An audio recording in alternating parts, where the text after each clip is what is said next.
Olá pessoal, retomando aqui os nossos estudos, ainda tratando sobre a divisão espacial do poder, agora a gente vai falar um pouquinho sobre os entes federativos. Nós vimos lá as competências legislativas e agora vamos falar da criação, da alteração e do funcionamento dos entes federativos, tá bom? Vamos lá para o slide. Então pessoal, o primeiro ponto aí da União, né? O que é a União? A União, ela tem duas características. Ela é uma pessoa jurídica de direito público externo, né? Que ela representa o país fora nas relações internacionais. Aqui só uma curiosidade, não é a União propriamente quem representa, mas sim a República Federativa do Brasil. Né? Em órgãos internacionais é a República Federativa do Brasil quem representa, mas é a União aqui para fins de OAB. E ela também é uma pessoa jurídica de direito público interno, né? Ela tem obrigações e direitos aqui em relações jurídicas internas aqui dentro do país, tá bom? Aqui, pessoal, avançando um pouquinho dos estados, né, as características, as principais características aí dos estados. São entes componentes da federação. Somente é possível a existência de um sistema federativo havendo estados-membros, né, porque a própria natureza da federação é essa ideia de união indissolúvel, né, dos estados, Distrito Federal e municípios.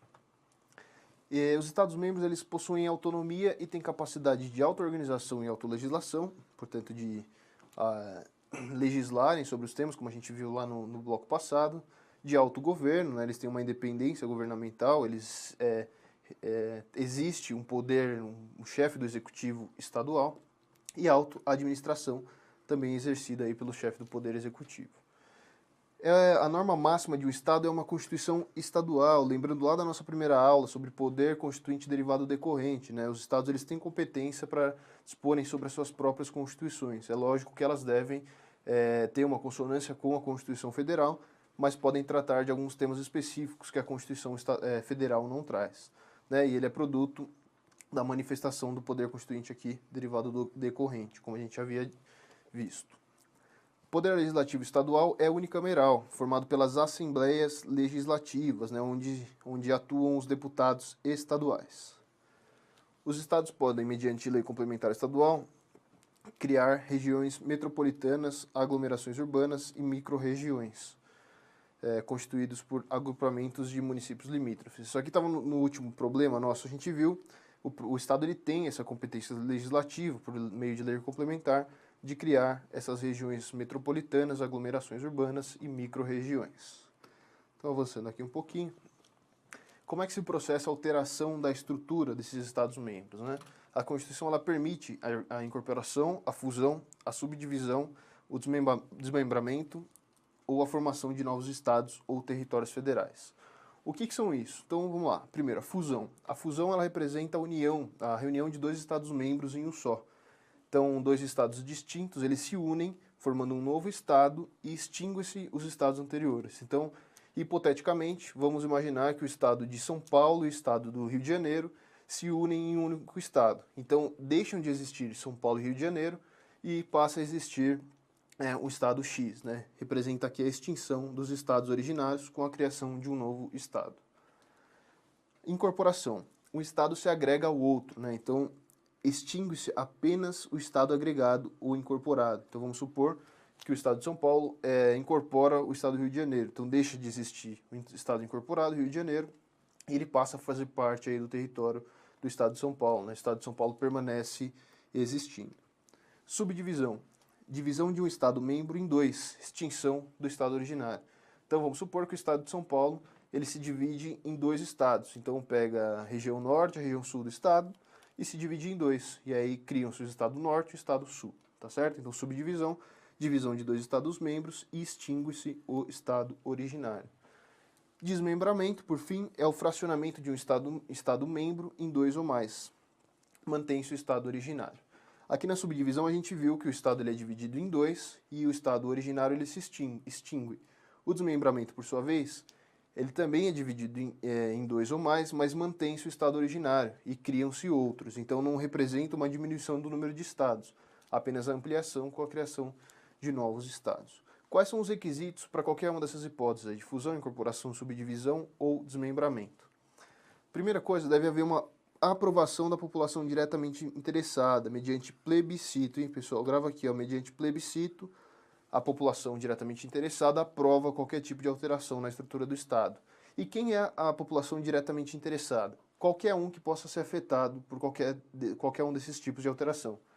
Então, por exemplo, num desmembramento, tanto a parte que vai ser desmembrada como o Estado que vai permanecer existindo é população interessada e deve se manifestar. É lógico, uma parte do seu Estado vai deixar de fazer parte dele. Então, todo mundo que reside naquele Estado tem interesse para participar desse plebiscito. Não seria possível um plebiscito somente em relação àquelas pessoas que fazem parte do Estado que vai ser desmembrado. Tá certo? Então, todo mundo que reside naquele Estado, no Estado originário, tem interesse para participar desse plebiscito. Oitiva das assembleias legislativas interessadas. Então, se forem mais de 2 estados, por exemplo, uma fusão, que é a reunião de 2 estados, as assembleias se manifestam. Se for um único estado que vai se desmembrar em mais, a única assembleia desse estado que pretende o desmembramento, ela deve ser ouvida previamente. Essa oitiva da assembleia não é vinculativa, tá certo? Então, se a assembleia se manifesta contrária ao desmembramento, por exemplo, do estado, ela pode ser simplesmente ignorada. Ela serve tão somente para formar ali o convencimento daquela população, tá certo? Então aqui existe uma soberania do plebiscito, porque a Assembleia aqui é facultativa. Não a oitiva da Assembleia, mas sim o acolhimento da manifestação dessa Assembleia. Após a aprovação por plebiscito, o Congresso Nacional poderá editar uma lei complementar, depois de ouvidas as assembleias, tá certo? Então, aqui dentro dessa linha, aprovado mediante o plebiscito, o Congresso Nacional edita a lei complementar, autorizando o desmembramento, subdivisão, incorporação ou fusão desse Estado. Edição de lei complementar pelo Congresso Nacional é discricionária, isto é, mesmo havendo aprovação por plebiscito, o Congresso Nacional não fica obrigado a editar a lei complementar. Então, por fim, edição de lei complementar pelo Congresso Nacional é discricionária, ou seja, não é obrigatória. Mesmo havendo aprovação do plebiscito, o Congresso Nacional não fica obrigado a editar essa lei complementar. Tá certo, pessoal? Então, fechando aqui essa ideia, vem comigo aqui para a gente finalizar. Vimos, portanto, o que são os estados, o que é a União, as características principais desses entes federativos e a hipótese de desmembramento, fusão, incorporação ou divisão desses entes federativos. Vimos também, pessoal, quais são os requisitos para fazer qualquer tipo de alteração na estrutura do Estado, tá certo? Então, deem uma repassada no slide e vamos agora avançando para a questão para ver como é que isso é cobrado aí no exame de ordem. Vamos lá, pessoal. Questão 9, exame de 2015. Parte da população do Estado V, situada ao sul do seu território, insatisfeita com a pouca atenção que vem recebendo dos últimos governos, organiza-se e dá início a uma campanha para promover a criação de novo Estado-membro da República Federativa do Brasil, o Estado N, que passaria a ocupar o território situado na parte sul do Estado V. O tema desperta muita discussão em todo o Estado, sendo que alguns argumentos favoráveis e outros contrários ao desmembramento começam a ganhar publicidade na mídia. Reconhecido constitucionalista, analisa os argumentos listados a seguir e afirma que apenas um deles pode ser referendado pelo sistema jurídico constitucional brasileiro. Assinale. Então vamos lá, pessoal. Alternativa A. O desmembramento não poderia ocorrer, pois uma das características fundamentais do Estado Federal é a impossibilidade de ocorrência do chamado direito de secessão. Pessoal, a alternativa aqui está errada, né? Como a gente viu, o direito de secessão, ele veda apenas a retirada de um Estado membro do todo, né, da União. Aqui, na hipótese de desmembramento, vai ser criado um novo Estado, mas ele também vai ser vinculado à União. Então, vai se manter a insolubilidade do Estado, né? Não está saindo dessa unidade da República Federativa do Brasil. Então, o que é vedado pelo direito de secessão é a retirada de um Estado-membro da União, né? Da competência ali da estrutura da União, tá certo? Então, a alternativa A está errada. Alternativa B. O desmembramento poderá ocorrer, contanto que haja aprovação por via plebiscitária, exclusivamente por parte da população que atualmente habita o território que formaria o Estado N. Pessoal, também aqui errado. Como a gente viu, a população interessada nesse desmembramento, ela é todas as pessoas que formam o Estado originário. Então, todo mundo que habita naquele Estado, independente se no território ou não onde formaria o Estado N, elas têm interesse no plebiscito. Como eu tinha dito, uma parte do seu estado vai deixar de existir, né, como o estado V aqui no caso. Ele vai se transformar em estado M, ter uma nova autonomia, vai tirar eventualmente riquezas que aquele estado tem naquele território onde ele vai ser desmembrado. Então toda a população ela tem interesse de se manifestar em plebiscito sobre o desmembramento de parte ali do seu estado. Então aqui está errada, porque a questão diz que somente quem habita no território que formaria o estado N participaria do plebiscito. Está errado, todo mundo que vive naquele estado tem direito de se manifestar por via publicitária aí nesse plebiscito. Então, a alternativa C, além de aprovação pela população interessada, como a gente viu todos os residentes no estado, o desmembramento também pressupõe a edição de uma lei complementar pelo Congresso Nacional com esse objeto. Exatamente, pessoal, como a gente viu, após a aprovação da população interessada por meio de plebiscito, é editada uma lei complementar pelo Congresso Nacional. Exatamente o procedimento que está previsto lá na Constituição e também nas nossas telas anteriores aí. Recomendo que deem mais uma olhada para fixar bem isso aí em mente, tá certo? Por fim, a letra D. Além de manifestação da população interessada, o sistema constitucional brasileiro exige que o desmembramento dos estados seja procedido de divulgação de estudos de viabilidade.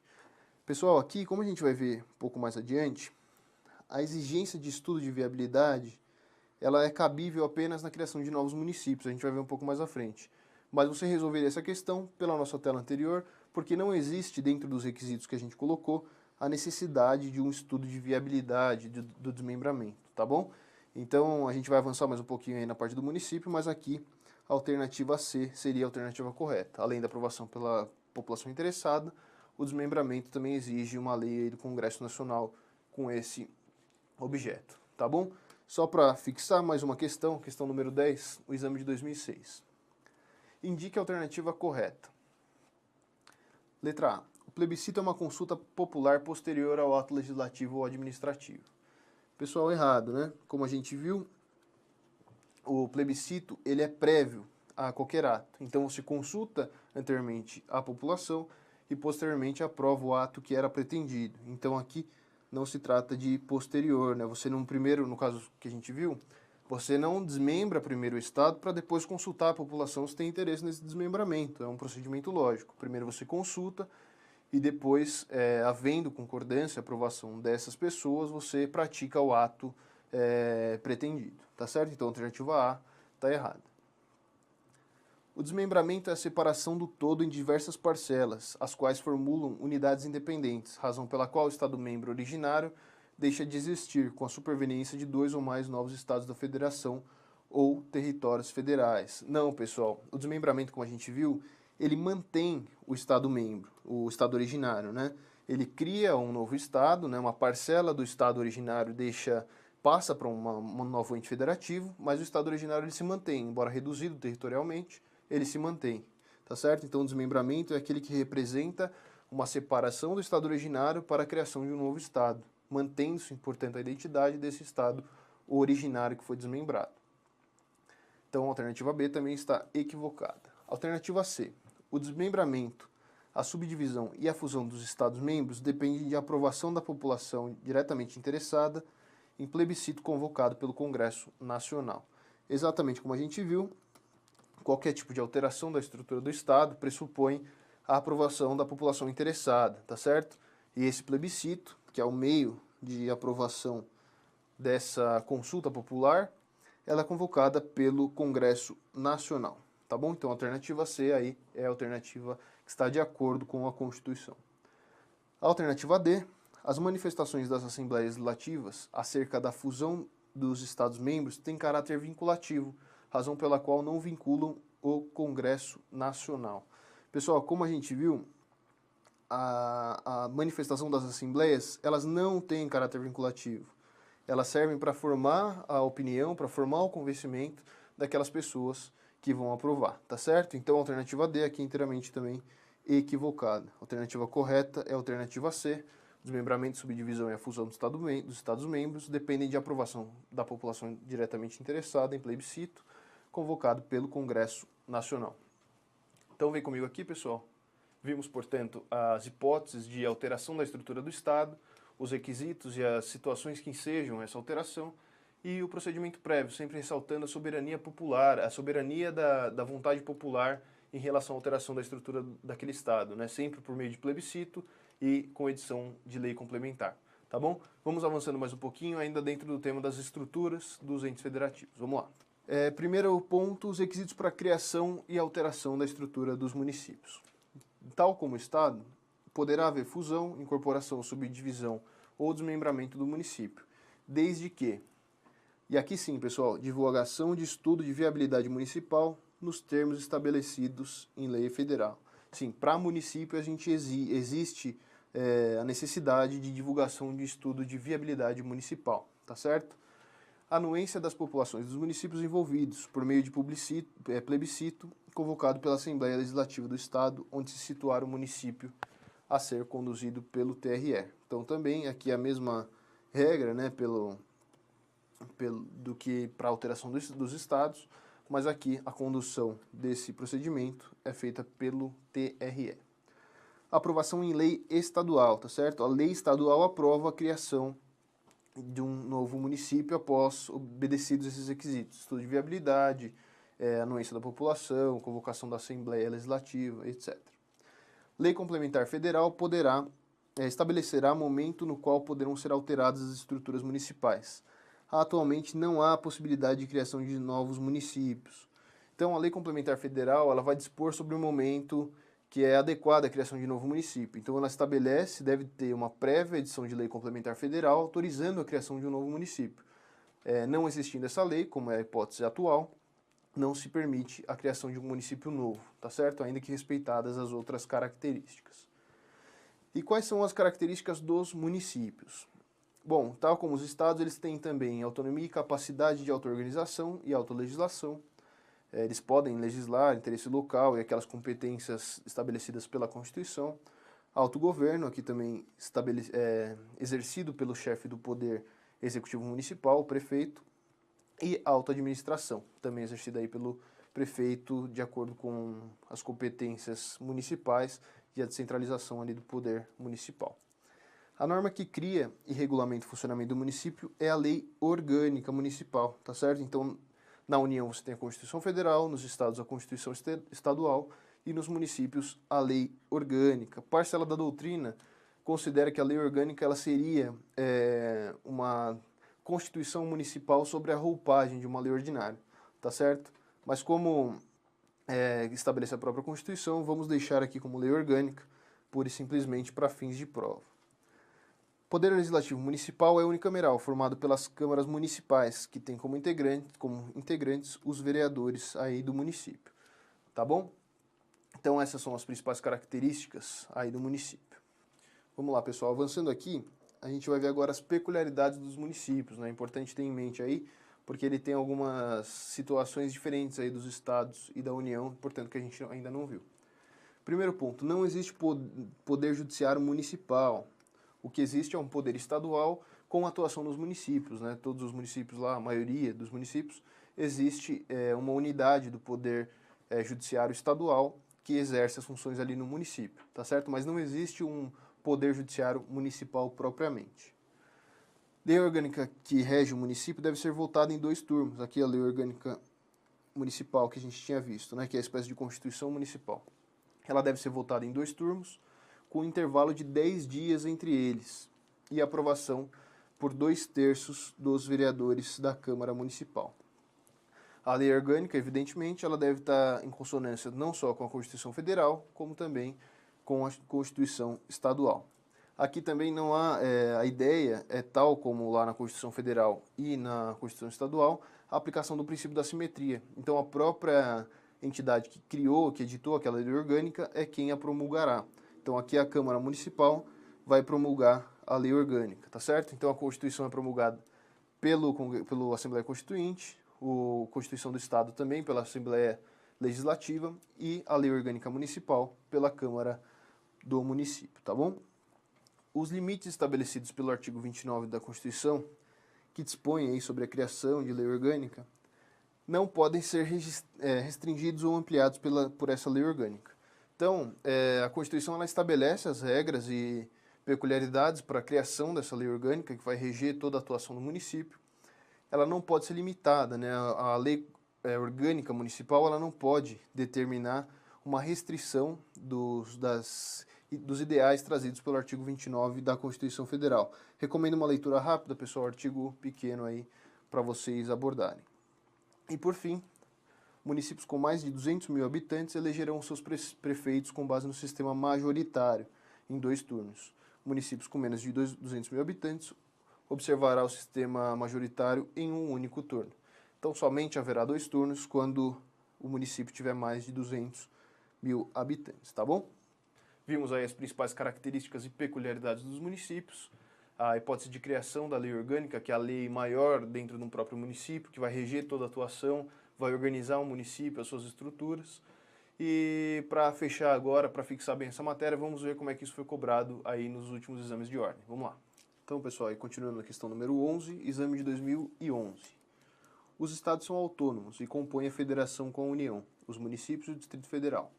À luz das normas constitucionais, quanto aos estados, é correto afirmar que podem incorporar-se entre si mediante aprovação em referendo. Pessoal, não, a gente viu lá que é plebiscito, né? Também é uma forma de consulta popular, o referendo, mas não é a hipótese adequada aí para alteração das estruturas, né, desses entes federativos. Letra B.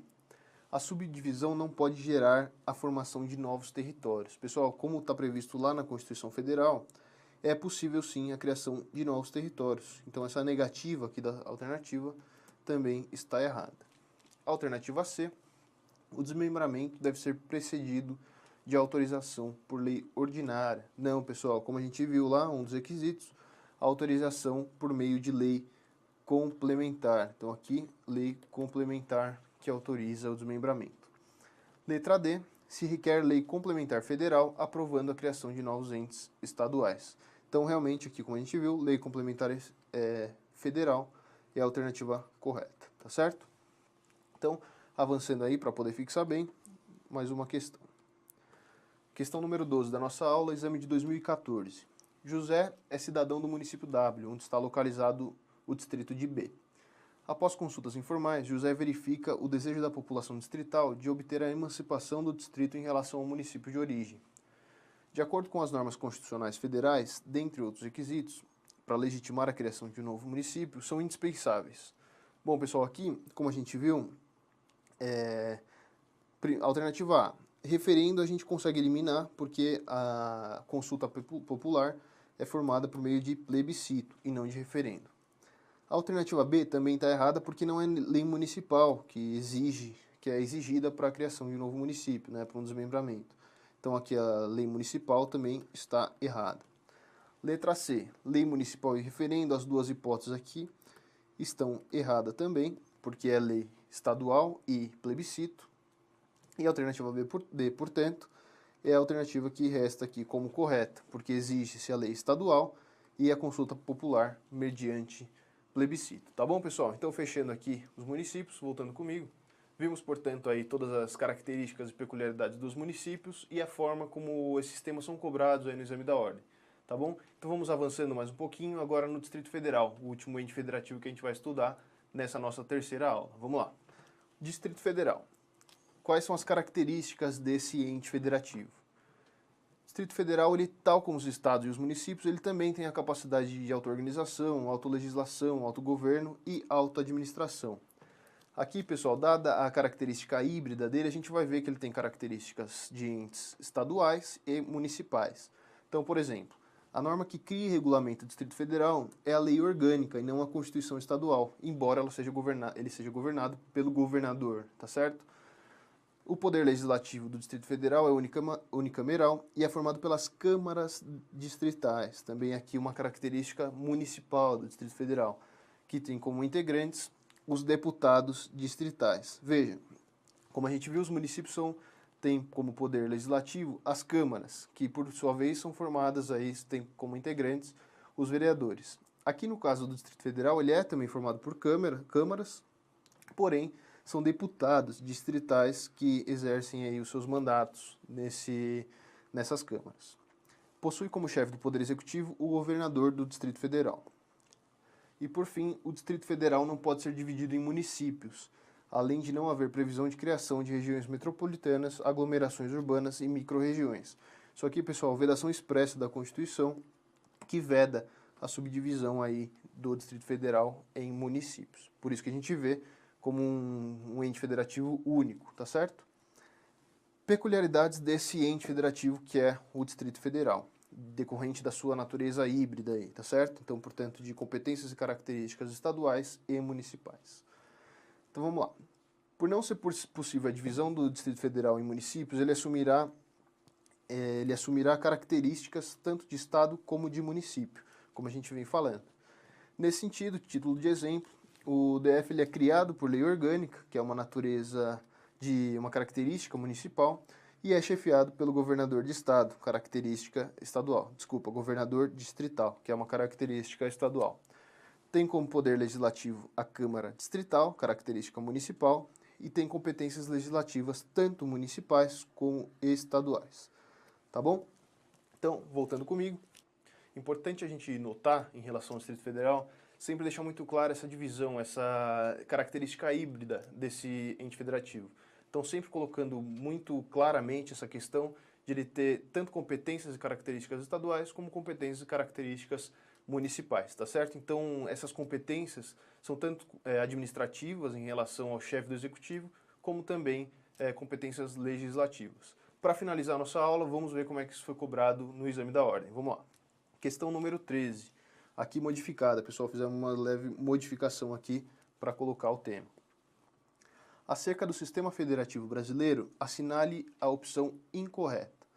Então, letra A. A instituição pelos estados de regiões metropolitanas depende de edição de lei complementar estadual. Exatamente, pessoal, como a gente tinha visto, a alternativa A aqui está correta, tá certo? Mas lembrando que a gente tem que analisar a opção incorreta. Alternativa B. Não existe hierarquia entre lei federal e lei estadual. Também está correta, pessoal. Não existe hierarquia entre leis infraconstitucionais, somente em relação à própria Constituição Federal. Letra C. Compete ao presidente da República decretar a intervenção federal. Também correta, pessoal. Como a gente viu, sendo por espontânea, sendo provocada por solicitação ou requisição, é o presidente da República quem decreta, tá certo? E, por fim, a alternativa D, é permitida a divisão do Distrito Federal em municípios, desde que feita por lei distrital, precedida de consulta prévia, mediante plebiscito, de população interessada. Pessoal, errada. Como a gente viu, não se permite a divisão do Distrito Federal em municípios. Aqui os requisitos até estão certos, né?